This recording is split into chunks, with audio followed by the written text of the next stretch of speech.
Madame, Monsieur, bonsoir et bienvenue à cette autre émission de Zoom Appalaches. Alors, cette semaine, j'ai le plaisir d'accueillir quelqu'un qu'on avait accueilli lors de la campagne électorale municipale. Et je parle du maire d'East Boston, M. Kevin Mathieu. Alors, Kevin, d'abord, bienvenue. Merci. Et félicitations. Merci.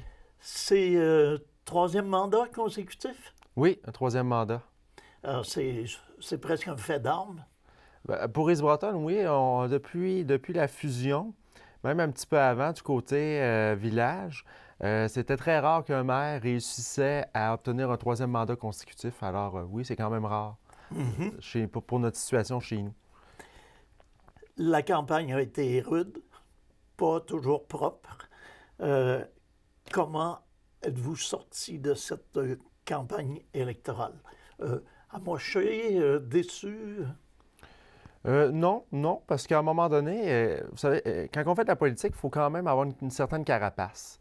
Une certaine carapace qui fait en sorte que ce genre de choses-là, on devient un peu perméable à tout ça.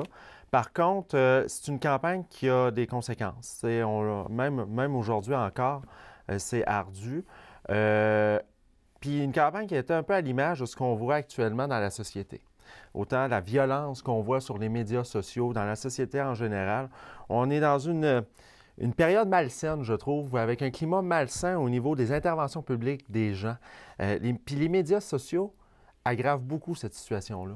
Alors, mais de l'autre côté, je sors de là assez fier de ce que j'ai fait. Moi, j'ai su ne pas embarquer là-dedans. Puis je mets au défi n'importe qui aujourd'hui de venir me dire que j'ai mené une campagne sale, parce que nous, on s'est tenu au-dessus de la mêlée. On a fait une campagne en disant ce que nous, on avait à offrir. Moi, j'ai dit aux gens, là, je reviens pour un troisième mandat, voici les dossiers que j'ai à cœur, j'en ai 5, et c'est ce que je veux réaliser au cours des prochains 4 ans.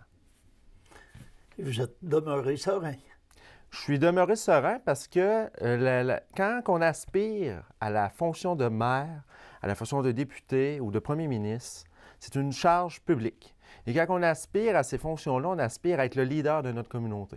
Alors, il faut être au-dessus de la mêlée. Et quand on commence à embarquer dans ces campagnes de salissage-là durant une campagne électorale, il ne faut pas oublier que le lendemain de l'élection, si on est élu, c'est nous le maire, c'est nous le leader de la communauté. On travaille pour tout le monde, pas juste pour le pourcentage qui nous a élus, pour l'ensemble de la population. Alors, si on a fait une campagne en divisant les gens, mais c'est sûr que ça ne part pas bien le lendemain de l'élection. Vous avez perdu la majorité des membres de votre équipe. Vous entrevoyez la suite des choses de quelle façon? Actuellement, on le voit, c'est très difficile, c'est très ardu. C'est à l'image de la campagne électorale. Il y a des gens qui auront à se familiariser avec leur rôle, avec les obligations qui viennent avec le rôle d'élu. Il va falloir qu'ils comprennent que maintenant, ils ne sont plus en campagne électorale. Ce n'est plus des candidats, ce n'est plus des citoyens assis dans la salle. Ils sont des élus, ils sont des représentants de la population. Et puis, ils ont les devoirs qui viennent avec cette charge-là. Ils devront s'acclimater à cette charge-là. Je vous dirais qu'actuellement, il y a une adaptation qui est quand même assez difficile. Mais à un moment donné, il faudra que les gens comprennent et qu'ils adhèrent à la vision de travailler dans l'intérêt collectif. Actuellement, on n'a pas tous la même définition de travailler dans l'intérêt collectif. Alors, j'espère que les prochains mois pourront réaligner cette situation-là. Puis, je souhaite que le congé des fêtes puisse avoir donné à certains membres de la population, à certains membres du Conseil, la réflexion nécessaire pour être capable de réaligner les choses en 2018. Ça va être gérable? Il faudrait que ça soit gérable. Moi, ce que je me dis, c'est que moi, j'ai été élu par l'ensemble de la population avec une majorité assez confortable. Ce n'est pas celle que j'ai déjà connue. Par contre, c'est une majorité qui est claire, qui est significative. Alors moi, je me concentre et je garde le focus sur le mandat que les gens m'ont donné. Et ces gens-là ont été élus pour travailler avec moi et non pas contre moi. Vous savez, en 2005, la mairesse Boucher avait été élue à Québec avec un mandat quand même difficile où elle avait un conseil majoritairement contre elle. Ça ne l'a pas empêché de mener à terme ses dossiers, malgré que la ville l'a emporté. Mais il reste que moi, j'ai été élu avec un mandat, les gens m'ont fait confiance, à une majorité claire. Et mon travail, c'est de réaliser ce pourquoi j'ai été élu. Puis j'ai toujours eu l'habitude dans la vie, que ce soit au premier ou au deuxième mandat, de faire ce que j'ai dit que je ferais. Alors, les gens me connaissent pour cette nature-là et j'ai bien l'intention, au cours des 4 prochaines années, de faire ce que j'ai dit. Vous avez été élu, comme vous le disiez, là, avec une majorité intéressante, alors que les membres de votre équipe ont été écartés pour la majorité. Quelle analyse vous faites de cette situation-là? Je fais l'analyse que les gens voulaient, malgré tout, d'un côté ou de l'autre, mon équipe était quand même renouvelée aussi. Donc, dans l'ensemble, que ce soit d'un côté ou de l'autre, puis d'ailleurs, je tiens à préciser que les nouveaux conseillers se disent avoir été des candidats indépendants. Donc, pour eux, ils ne sont pas attachés à aucune équipe. Alors, c'est des électrons libres. Ce sont 4 indépendants. C'est ce qu'ils nous ont répété et ce qu'ils nous ont dit qu'ils n'étaient pas redevables envers quelconque équipe que ce soit, mais envers les citoyens de chacun de leur district. Ce que je vois là-dedans, c'est que les gens avaient de toute façon des nouvelles personnes devant eux, autant dans mon équipe que devant ces gens-là. Alors, les gens ont élu des personnes qu'ils connaissaient ou ont élu les gens pour eux qui représentaient les meilleurs pour porter le poste de conseiller. Alors, comment j'entrevois ça? Moi, écoutez, c'est comme j'ai dit tantôt, on a été élus pour travailler ensemble, puis j'ai été élu avec un mandat par l'ensemble de la population. Eux ont été élus dans chacun de leurs districts. Ils ont à travailler avec moi et non pas contre moi. Lors de la première assemblée publique du Conseil, ou à tout le moins lors de l'une des premières assemblées, vous avez fait l'objet de remarques plutôt désobligeantes. Alors, est-ce que c'est l'annonce de ce qui va se produire au cours des prochains mois ou si c'était ponctuel? Bien, écoutez, peut-être que ça peut être l'annonce de ce qui s'en vient. J'ose espérer que non. Mais oui, ça a été ardu, des commentaires désobligeants, des commentaires personnels, des attaques personnelles à mon endroit. J'ai même été victime de menaces de me faire casser 2 jambes sur les médias sociaux. Alors, c'est sûr que ça commence très difficilement. On a demandé la présence policière pour être capable d'assurer la sécurité et des élus et de la salle. Mais à un moment donné, durant il y a des petites... durant qu'on travaille pour son intérêt personnel puis qu'on fait des petites guerres de pouvoir, qui travaille pour... qui s'occupe des vraies affaires, qui s'occupe des affaires des citoyens. Puis je suis pas mal persuadé que les citoyens ne sont pas dupes. À un moment donné, ils vont se rendre compte que ces gens-là ne travaillent pas pour eux s'ils continuent sur cette lancée-là. J'espère que tout va se réaligner, que, vous savez, quand on a une campagne divisée comme ça, il reste des petits soubresauts, des petits ajustements au début, c'est normal, puis tout ça va se replacer, puis qu'on va travailler ensemble pour les 4 prochaines années. Parce qu'il faut travailler pour l'intérêt de la municipalité et non pas pour son intérêt personnel. Parlons maintenant des vraies choses, des raisons pour lesquelles vous êtes en poste. Au Québec, les élections municipales ont lieu à l'automne et ce qui fait que le premier défi du nouveau conseil, c'est de préparer un nouveau budget. Alors, vous avez relevé le défi et à quoi ressemblera le budget de 2018? Bien, écoutez, notre budget, vu qu'on est en année électorale, la loi nous permet de l'adopter avant le 31 janvier, donc il sera adopté d'ici la fin janvier. À mon avis, là, il y aura un premier test avec le nouveau conseil parce que, comme je l'ai dit tantôt, une de mes priorités est un gel de taxes sur 2 ans. Et ça, j'y tiens parce que moi, j'ai été élu pour faire ce que j'ai dit que j'allais faire. Aussi, il y a une question qui va être préoccupante dans le budget 2018, puis a un lien avec la convention collective des salariés qui a été à échéance le 31 décembre 2017. Il faut comprendre qu'East Broughton a quand même une masse salariale de plus ou moins 1 million de dollars. C'est environ le tiers du budget global de la municipalité. C'est préoccupant. Pour moi, c'est préoccupant. Certains vont dire que c'est parce qu'on a trop de cadres, c'est le salaire des cadres qui passe là-dessus. Mais si on prend sur l'ensemble des employés de la municipalité, on a 20 employés, il y a 4 cadres. Alors, ça me surprendrait que les 4 cadres eux-mêmes arrivent à une masse salariale d'1 million. C'est l'ensemble de la masse salariale qui est touchée. Il y aura un premier test là parce que je crois que quand on se compare avec des municipalités de notre taille, qu'on compare titre d'emploi pour titre d'emploi, au niveau du salaire, on est plus élevé qu'ailleurs. Il y aura un rattrapage à faire là pour rattraper les autres. Et à mon avis, et ça, c'est quelque chose que je vais maintenir et que je vais soumettre au Conseil, il faudra y aller vers un gel de salaire autant pour les élus, les cadres que les employés. De un, les élus devront montrer l'exemple et ça passe par là pour être capable d'arriver à ce qu'on a dit qu'on ferait.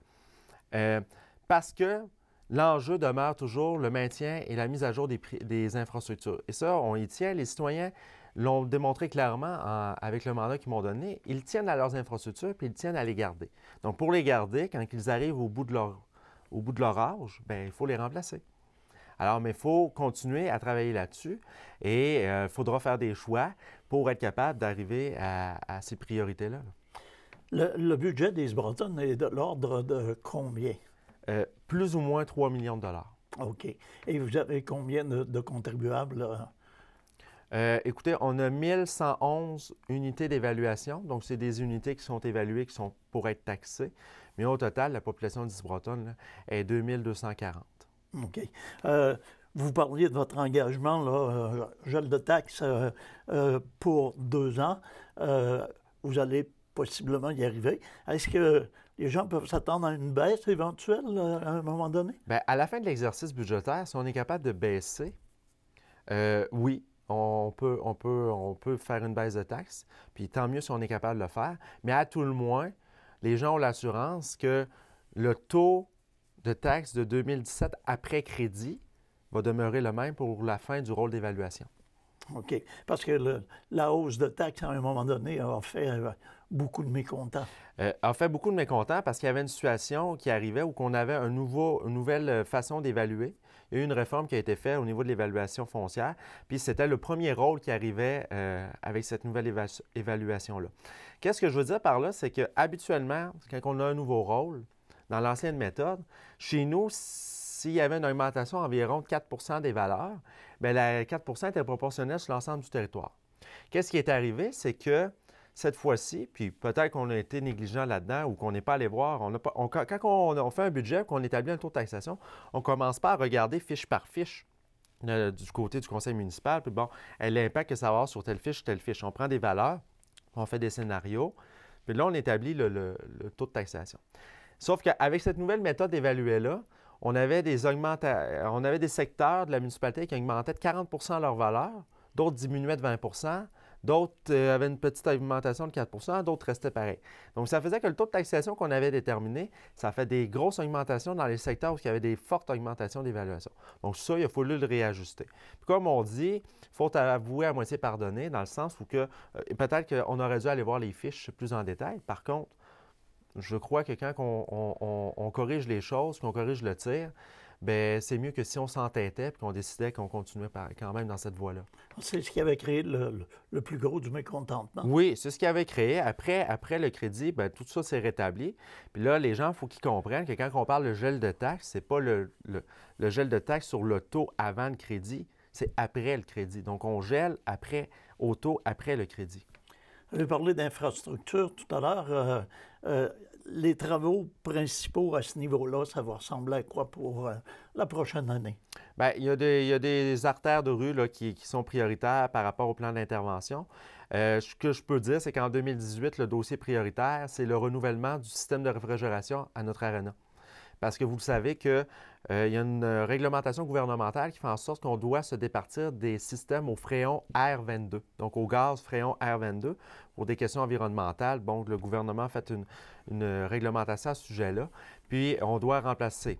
Aussi, l'autre élément qu'il faut dire dans ce dossier-là, c'est que le système est au bout de sa vie utile. Là. Il est à bout d'âge, donc il doit être remplacé. Donc, on a été chercher une aide financière au niveau du ministère de l'Éducation là-dessus, donc pour remplacer notre système de réfrigération. Donc, à la fin de la saison de glace cette année, puis avant le début de l'autre, on va procéder au remplacement du système de réfrigération. On fait également différents travaux techniques sur le bâtiment qu'on continue d'isoler, refaire le revêtement des 3 autres murs. Au niveau électrique, il y a des changements, tout ça. Donc, c'est une mise aux normes là, du bâtiment avec le remplacement du système de réfrigération. Fait que ça, je vous dirais, c'est notre gros chantier en 2018. Puis il va se poursuivre là, par la suite. Là. On constate qu'on aura quand même rattrapé un certain retard au niveau de l'investissement dans le maintien des infrastructures. Donc, on va continuer là, de maintenir le niveau d'investissement pour le renouvellement, pour être capable là, de se garder la tête hors de l'eau en matière de renouvellement d'infrastructures. Si vous apportez autant d'attention à l'aréna, c'est probablement parce que l'aréna en question est rentable. Notre aréna, écoutez, un service municipal n'est pas rentable. Il faut s'entendre là-dessus. Par contre, c'est qu'on a une aréna qui est très utilisée, qui est très achalandée et qui est nécessaire à notre développement. Alors, c'est sûr que pour nous, c'est une infrastructure qui est indissociable d'East Broughton. c'est la vie, c'est la vie communautaire là, hein, qui gravite. Un de mes engagements en campagne électorale était de continuer à travailler dans l'amélioration de la qualité de vie des citoyens. Mais beaucoup de gens, pour eux, l'Arena est un élément essentiel dans leur qualité de vie à East Broughton. C'est essentiel dans leur choix de venir s'établir à East Broughton. Alors, oui, absolument, il faut insister sur cette infrastructure-là. Moi, j'y tiens, puis l'ensemble de la population y tient à cette infrastructure. Par contre, il faut faire les investissements pour la conserver. Un autre élément qui est, me semble très important chez vous, c'est votre parc industriel et le motel industriel. Alors, vous pouvez nous en parler pour ce qui est de l'avenir? Oui. On a la chance d'avoir un fonds de 50 millions du fédéral ici, puis quand on a eu ça, on s'est dit qu'il fallait tirer profit de ce fonds-là. Puis c'est à ce moment-là qu'on a dit, bon, on a regardé notre parc industriel, on en a fait un état de situation, on est allé chercher des professionnels, nous accompagner là-dedans, puis nous dire, bon, on comprend que dans la région, peut-être qu'East Broughton n'attirera pas le même type d'entreprise que la ville de Thetford ou même la ville de Disraeli. Donc, il faut être capable d'aller positionner notre parc dans les créneaux qu'on a des chances d'aller chercher puis qui répondent à nos réalités. On a fait une étude sur le potentiel de développement du parc industriel qui a été financé à 90 par le Développement économique Canada. Puis, ce qui en ressortait de cette étude-là, c'est qu'il fallait travailler sur l'offre de locaux industriels. C'est là qu'est arrivé le projet de motel industriel qu'on a annoncé au mois de janvier 2017, où le fédéral a investi 90 %. Mais en même temps, avec l'étude, on a cette offre-là qu'on fait de locaux, puis en même temps, bien, on va sur l'autre aspect de développer notre parc industriel. Là, actuellement, on a l'abattoir Clich qui déménage une partie de sa production. Ça, c'est bien parce que c'était une bâtisse qui était vide dans le parc industriel. Donc, on a cette arrivée-là de cette industrie-là qui continue de se développer, qui crée de l'emploi. On a une deuxième entreprise présentement là, qui travaille à doubler sa superficie de production. Donc, par contre, les entreprises nous disent on a de la possibilité d'agrandir, de développer notre production parce qu'on a des commandes. Mais comme l'ensemble de la région, on a un problème de main-d'œuvre. Donc ça, on devra y travailler. Puis pour ça, bien, on travaille avec nos organismes régionaux, que ce soit le CLD, la SADC. Alors, il y a un enjeu là. Mais ce que je vous dirais, c'est que la priorité maintenant avec le motel industriel, c'est de travailler avec notre organisme de développement industriel, qui est le Fonds de développement populaire d'East Broughton, à qui on a cédé la gestion du motel, parce que nous, on est allé pour chercher les sous la municipalité, le bâtiment nous appartient. Avec une convention de gestion, on a délégué la gestion au Fonds de développement qui, elle, va s'occuper de faire la gestion, la promotion, puis toutes les actions nécessaires pour louer des locaux. Actuellement, il y a des appels, il y a des visites, mais rien n'a encore été fait de très élaboré sur la mise en marché du bâtiment parce qu'il vient de nous être livré juste avant Noël. Là. Il restait des déficiences qu'on voulait qu'elles soient réglées au niveau de la conception, tout ça, qu'on a fait régler là, avant que les garanties embarquent. Fait que là, le bâtiment, il est livré. Donc là, le Fonds de développement peut commencer à faire du démarchage pour être capable d'aller chercher des entreprises pour venir s'établir. Il y a même des entreprises actuellement dans le parc qui se disent intéressées à prendre de l'espace en pieds carrés là, pour leurs propres besoins. Il y a des espaces intéressants dans votre motel industriel? Oui, c'est 4 locaux de 2500 pieds carrés. Au total, c'est 10 000 pieds carrés le bâtiment. Puis c'est ce qu'on appelle là, dans le jargon industriel du base building. Donc, c'est vraiment la base du bâtiment qui est là. Un gaz naturel au niveau des 4 locaux, 4 compteurs individuels au niveau du gaz naturel, autant au niveau de l'électricité. Et puis, l'entreprise, qu'est-ce qu'elle a à faire? C'est faire ses améliorations locatives pour être capable là, de s'installer puis de produire. Vous parlez tantôt de 5 priorités qui vous animent. Alors, quelles sont les 5 priorités? La première était une gestion ouverte et transparente. Puis par là, on parlait tantôt de transparence. Ce que j'avais apporté en campagne électorale, c'était la diffusion des séances du Conseil. Donc, ce qu'on veut, c'est qu'à partir de 2018, les séances du Conseil soient diffusées en direct sur le web et après ça, diffusées à la télé. Donc, on est en train de travailler sur cet élément-là. Le deuxième aspect, c'était les infrastructures. Donc, continuer à travailler au renouvellement des infrastructures. Le troisième, c'était le développement économique. Continuer là, à travailler sur ce qu'on fait avec le parc industriel, le développement commercial, le développement résidentiel. On a quand même 20,2 millions d'investissements au cours depuis 2010, d'investissements privés. Ce n'est pas la municipalité qui les a fait, c'est le privé. Fait qu'on veut continuer là-dessus. Il y a l'élément au niveau de la qualité de vie. Quand que je disais qualité de vie, on en parlait tantôt, l'ARENA, ça en est un. Par le biais des infrastructures du développement économique, on travaille sur la qualité de vie des gens. Vous avez une politique familiale? On a une politique familiale, municipalité amie des aînés. Puis c'était ce qui a été fait en 2017, toute la reconfiguration du secteur autour de l'Église a été fait aussi en fonction de la politique familiale, puis ce qui a été soulevé comme besoin par autant les aînés que les familles. Et quand vous parlez de reconfiguration au niveau de l'Église, là, du centre, c'est terminé physiquement, là, ou c'est... C'est terminé. Il reste la finition qui va se poursuivre au printemps parce que, bon, avec la température et la neige qui a pris, c'était plus difficile. Il reste les terminaisons de terrain, d'entrée de cours, et puis tout ce qui est d'arbustes et d'embellissement qui reste à terminer, là. Mais en frais d'infrastructure, d'égouts, aqueducs, asphalte, trottoir, bordure, tout ça là, est terminé. OK. Hydro-Bretonne fait partie de la MRC de l'amiante, ou plutôt des Appalaches. Et on connaît votre implication au niveau de la MRC, au niveau du tourisme. Est-ce que Kevin Mathieu va continuer à s'impliquer au niveau de la MRC autant qu'il l'était? Oui, oui, oui. C'est des dossiers qui me tiennent à cœur, autant le tourisme. Avec les derniers mois, les dernières années, on a eu quand même des transformations à faire avec la fin du financement des CLD, tout ça. On avait deux organismes, un de développement économique, un de tourisme. Bon, je pense qu'on a fait le bon choix avec les décisions qu'on a prises. Puis, il y a beaucoup de belles choses qui s'en viennent, autant au niveau du tourisme que du développement économique. Moi, c'est sûr qu'au niveau du tourisme, c'est quelque chose qui m'interpelle le plus puis que je veux continuer à m'impliquer avec la planification stratégique qu'on a fait faire, tout ça. Il y a des beaux potentiels, il y a des belles choses à poursuivre. Et oui, je veux poursuivre là, dans cette veine-là. Et même au niveau de la MRC, là, on a des très beaux projets qui s'en viennent, autant au niveau du développement économique, mais notre préfet Paul Vachon en parlait, hein, tout le déploiement du réseau de la fibre optique, ça devient un enjeu. Même chez nous, là, on parle de développement économique actuellement. Si vous allez dans le parc industriel, bien, on n'a pas de réseau cellulaire. Comment voulez-vous attirer des entreprises avec cette problématique-là? Fait que la fibre optique peut être aussi un moyen non seulement de régler l'Internet haute vitesse, mais aussi de régler la téléphonie cellulaire. OK, ça c'est deux sujets, disons, qui sont pas réglés chez vous, là. Bien, sur certains secteurs, là, vous n'avez pas de couverture cellulaire, même au cœur même du périmètre urbain. OK. Or, et il y a des approches qui se font, il y a des démarches qui Il y a des approches qui cours. se font, il y a des alternatives qui ont été regardées autant du côté des entreprises privées, exemple chez Bell. Par contre, ce qu'on nous dit, puis par d'autres avis, bon, c'est peut-être pas des solutions intéressantes. De l'autre côté, on a fait des rencontres au niveau de la fibre optique pour Internet, puis il y a des endroits, il y a des régions qui se sont déployées par la MRC, le réseau, et qu'eux, ils voient là qu'ils pourraient aussi, par la fibre optique, avec les technologies, régler la téléphonie cellulaire. Je fais un petit retour en arrière. Vous avez parlé de diffusion des séances du Conseil. Quand vous avez mentionné ça, si je ne me trompe pas, il y a des gens qui ont eu un sourire ironique en ayant l'air de dire que c'était plus ou moins possible. Vous voyez ça comment?